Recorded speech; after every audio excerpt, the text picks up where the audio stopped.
Hello, and welcome to the Health Project. I'm Shwetamri Shetty, your host. And in today's episode, we have a very special guest who literally changed the way I look, my skin, and my knowledge about skin and hair and everything. But Dr. Chytra has made it her mission that people feel good in their own skin quite literally, right? Welcome. Doc, thank you so much for just coming here and just talking to all our listeners and viewers about skin and hair, and especially skin of color, which of course I read today when you sent me your bio. And I think it's so cool because in India, we obviously have skin with so many different colors. And you have gone so deep into addressing that.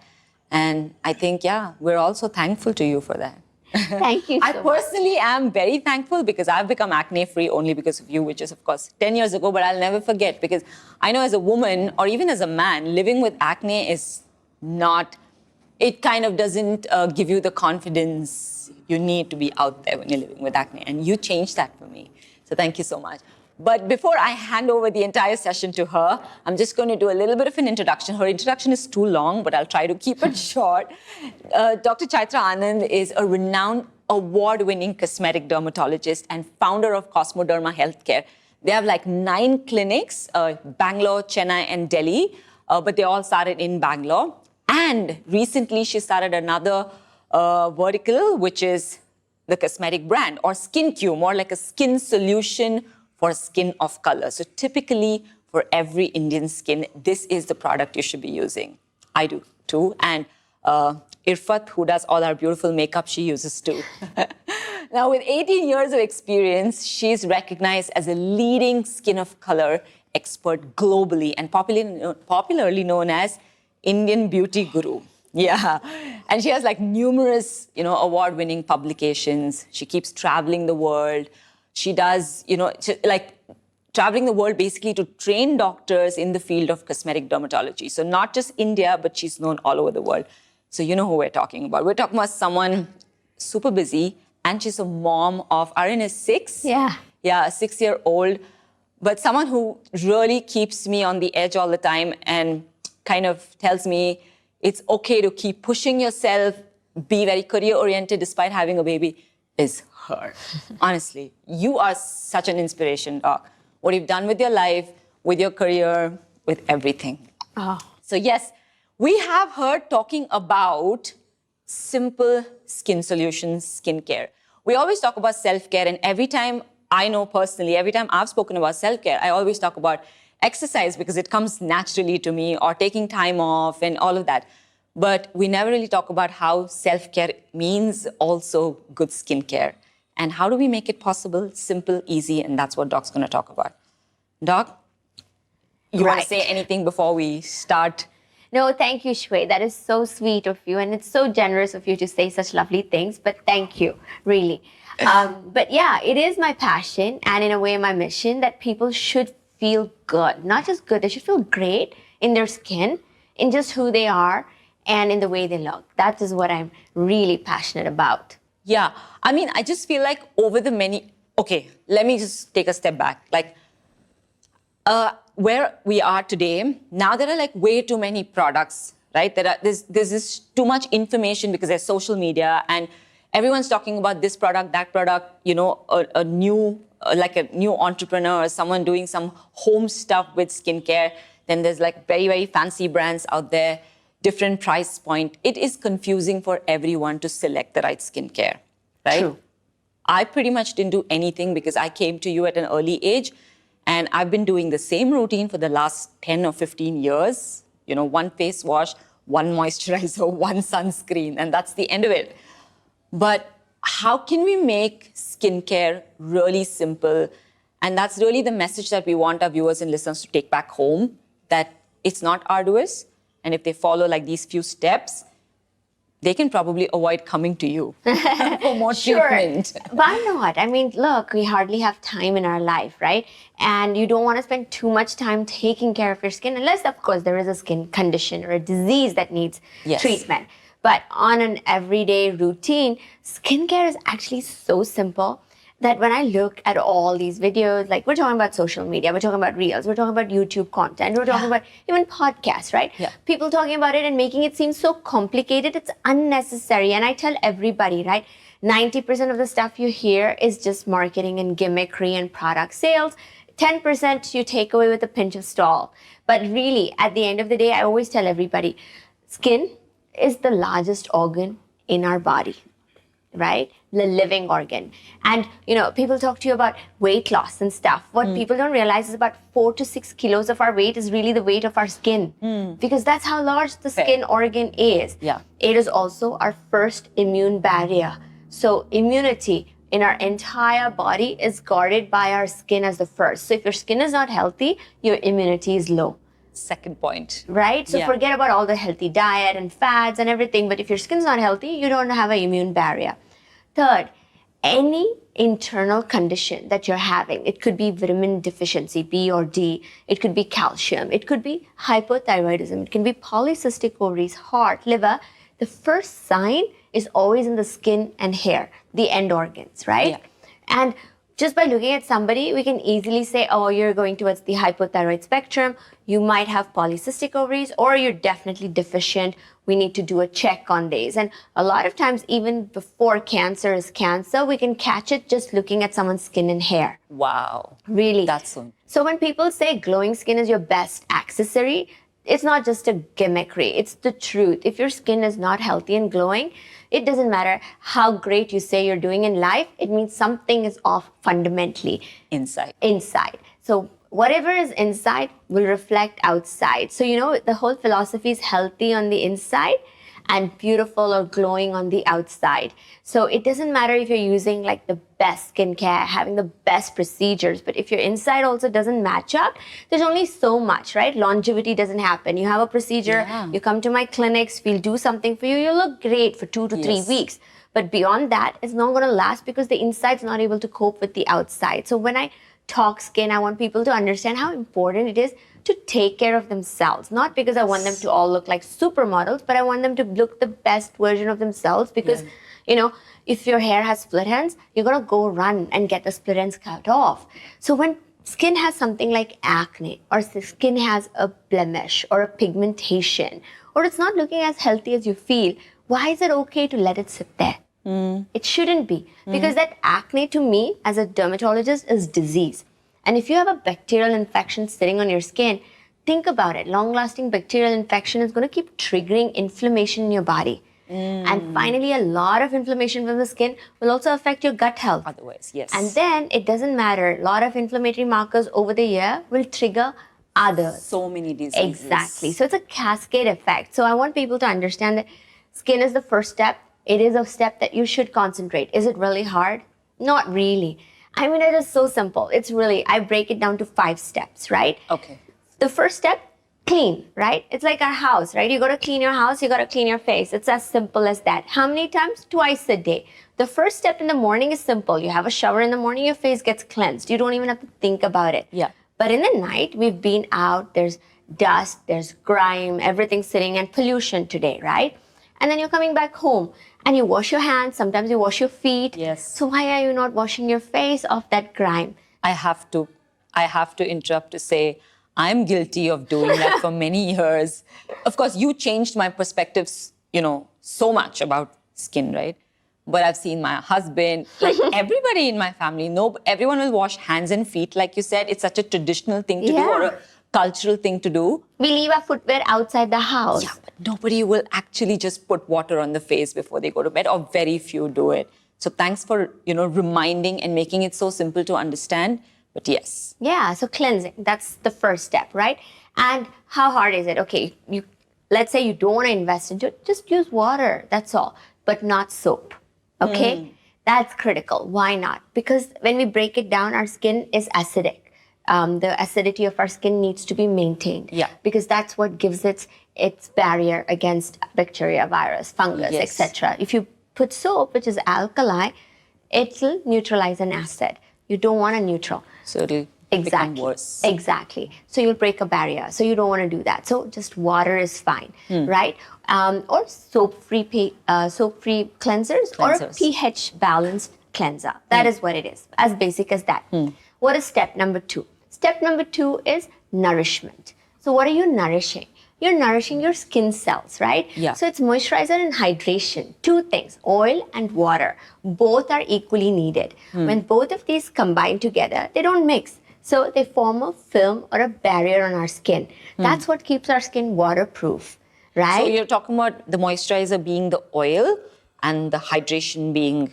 A hyaluronic acid serum or even a moisturizer already is moisturizing and hydrating, right? The only time is if you have dry skin, then you want to bring an extra hydrator in. Otherwise, just a moisturizer. Got it. Now, your skin normally, right, on the surface has something called acid mantle. That's what we call it. It's hydro and lipid, water and fat, right? That's oil and water. They don't mix, so they sit on the top, form a film. It gives it its whole protection barrier. So what's happening? We're sitting here, air conditioning's on, you dehydrate, right? But because the air conditioning pulls moisture out, right? Yes. So in the summer, we have air conditioning. In the winter, not in Bangalore, but in Delhi and all these other cities, they have heating. Yeah. So water is always getting sucked out of our body. And over 65% of the water in our body is stored in our skin. And if you lose water, you dehydrate. And water is needed to make blood. That's how critical it is, right? And water is needed for all the processes in our body. So you dehydrate from your skin, your body dehydrates. Got it. So that's why it's critical to maintain that nourishment. So moisturizer for your nourishment as basic. So cleanser and nourishment, moisturizer. 3 is protection. So what are we protecting from? Ultraviolet radiation. People will say sun. Sure, because that is the biggest source of ultraviolet radiation, right? So when people say, oh, I don't go in the sun, I tell them, you're sitting indoors in your house, there's a window, daylight is coming in, that's enough to damage your skin. You don't have to be out standing in the middle of the road under the sun. You don't have to be sitting in Goa. You could be in your office room, there's daylight falling on you, that's enough, right? So you're protecting against ultraviolet radiation.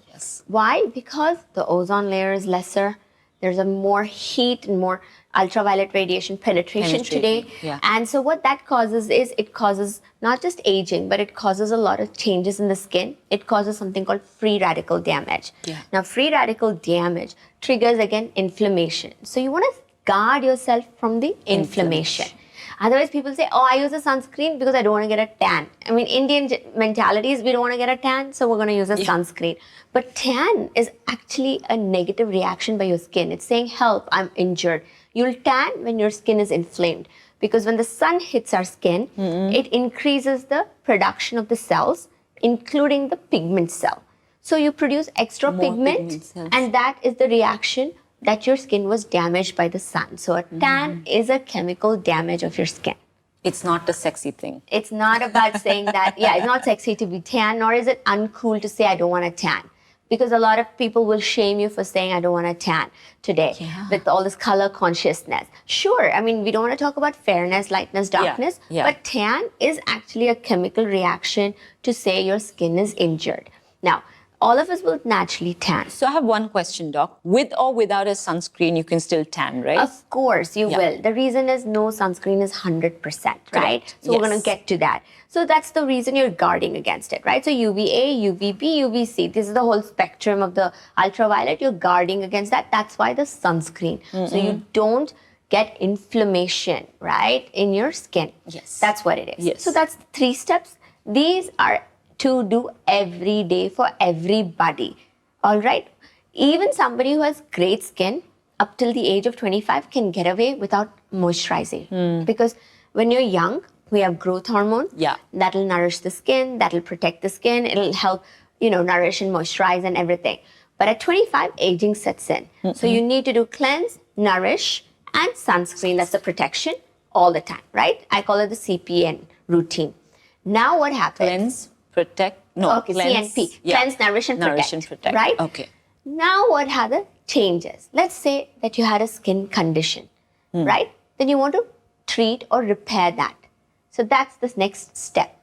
Correct? So if you had like acne, you want to use a product that is for acne-prone skin, for blemishes, for open pores, for oil control, whiteheads, blackheads, etc. So that serum or that cream becomes your 4th member in your skincare routine. Got it. Right? If you have a condition, Yeah. then that becomes the fourth thing Yes. and not number 2, Yeah. replacing your moisturizer or your sunscreen. No. Right? Got It it. becomes the fourth thing you've added to your routine. Like, I only want you to have 4 things in your routine for a daily routine, 5 on a weekly basis. So that's 4. But also, our skin needs to be stimulated, right? Like, it's metabolism. If you don't exercise, you get sluggish. Same way, if your skin is not stimulated, which we call as boost or exfoliation in layman's terms, the skin also gets sluggish, because as the skin cycle, as we age, the skin cycle gets sluggish. Now, every 28 days, we get healthy new skin. But as we age, it becomes 30 days, 35 days. That's when people say, oh, your skin is looking dull, you're getting open pores, I can see some lines set in, because the skin is not able to churn itself out. So that's the 5th step, which is a weekly step, right? Okay. So on a daily basis, you're cleansing, you're nourishing, your sunscreen, and a treatment step If you need. If you need it. Otherwise, that's all there is to a skincare routine. Where is the complexity? So when you said the 5th one, what, like the whole exfoliation thing? Correct. What do we People do? do? Yeah. Right. So there's various steps, right? From like basic home thing to clinic thing. But in the home thing, you'll see a lot of people talking about using malai and doodh and all of that. That's lactic acid, right? For us, that's a basic exfoliation. But there are exfoliants, active exfoliants, which we talk about, not scrubs. As dermatologists, we always tell people no scrubs on the face and neck. It's okay on the body area because it's much thicker and not as exposed to the sun. How many? Oh my God, it's saddening to know that there are so many people selling scrubs in the market for the face. And there's so many of us buying it with the hope that it removes our blackheads and whiteheads. Yeah, so you don't need to scrub. If you scrub, think about it. It's like a little granular thing. It leaves micro tears in your skin. So actually, when we look on skin with a microscopic lens or 10x, you'll see that there's like micro tears. And what happens if you have micro tears? Inflammation. So again, you are indirectly worsening your skin condition in the long term. Okay, no scrub. Yeah. So this is all you need. I don't understand this whole 7-step, 10-step, 20-step layering. I'm like, your skin can only absorb certain things. It can't absorb 100 things just because you put 100 things on it. True. You know, so you just do these 4 things on a daily basis and do it consistently. So, you know, skincare is just this, right? The right product, the right regimen, and consistency. Consistency. Oh my God, I need to. No, you were right. You've been doing it for 10 Not years so now. bad. 3 steps to 10 years is not bad. But the thing is, consistency is, you know, people apply and then they wake up next morning and say, oh, is my skin better? And you're like, no, right? I mean, it doesn't happen, right? Overnight. Yeah, like, it's you like, must have don't seen tell that, me right? you worked out like 3 days and you're expecting change in the weight. Right, you would have scale. seen that when you did those 6-week courses. People are like, I've done 2 days, 3 days, but I don't see a change. And you're like, hello. It doesn't happen overnight. Exactly. Nothing does, yeah. So I say this, use it consistently. You have to do something for a minimum of 3 months, because superficial skin is 4-week process, but the deeper living skin changes is 3 months, because from top to bottom, for it to take effect, it takes 3 months. So that's how long you have to do a skincare routine for your skin to improve. Now, saying that, can everything be solved with skincare? No. Maybe not. Right? Yeah. If somebody has like pigmentation problems, you can reduce the pigment with creams, you can protect it from getting worse, but you can't cure it. For that, you need to get to a skin doctor. Right? Same thing with acne. If you have 2-3 breakouts now and then, you can sort it out. Yeah. But let's say your face has like more than 10-20 breakouts, like 10 breakouts, right? Yeah. That is cut off. Like, if you're having more than 10 breakouts a month, you need to go see a doctor, because there is infection, there's some hormone changes. Find the cause, fix the cause, you'll get the cure, and then your home care will take care of the rest. Yeah. So this is what I always tell people. And that's why skincare really is simple. You cleanse, you nourish, you protect, and you treat if required, and you boost once a week. Now, sometimes when you're over age of 25 to 35, once a week is great. But if you're over 35, again, it's getting more sluggish, you boost your skin twice a week. So 2 exfoliations a week. So the one that I'm again referring to what I've done, the one that we do the cleanse thing at Cosmoderma, at the clinic, that's what you would call a boost? That's what we would call a boost, and that's a clinic boost. So that's only once a month. I remember you telling me that I should do it once a month. That's all. That's all you need, because your skin cycle is 4 weeks. So you do it every 4 weeks. So it boosts your skin every 4 weeks. There's a stimulant and it stays stimulated.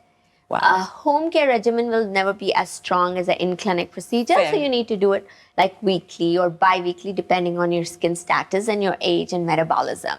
But that's how basic skincare is.